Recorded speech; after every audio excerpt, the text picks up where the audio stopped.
Welcome to my YouTube automotive channel. In today's video I have a 2012 Chevy Impala and I will show you which fuses to check in case your windshield wipers are not working.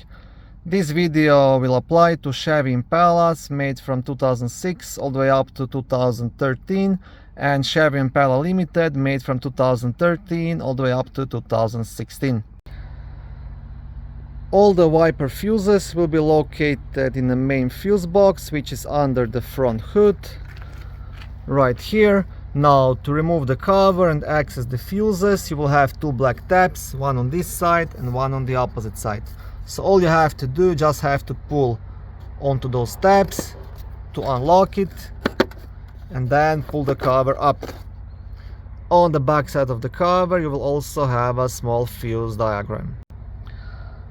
First fuse you want to check, it's a 25 amp fuse located right here, very easy to access. And second fuse you want to check is all the way down here, it's the blue 15 amp fuse all the way down at the bottom.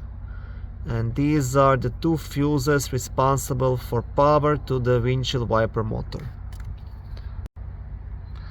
In case both of these fuses are good, then you'll have to do a bit deeper diagnostics and start looking into the windshield wiper motor or possibly the windshield wiper switch.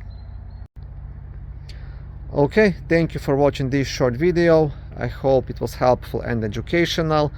If it was, please like it and consider subscribing to my YouTube automotive channel. On my channel there is lots of how-to videos, do-it-yourself videos, car reviews, product reviews and other similar automotive topics.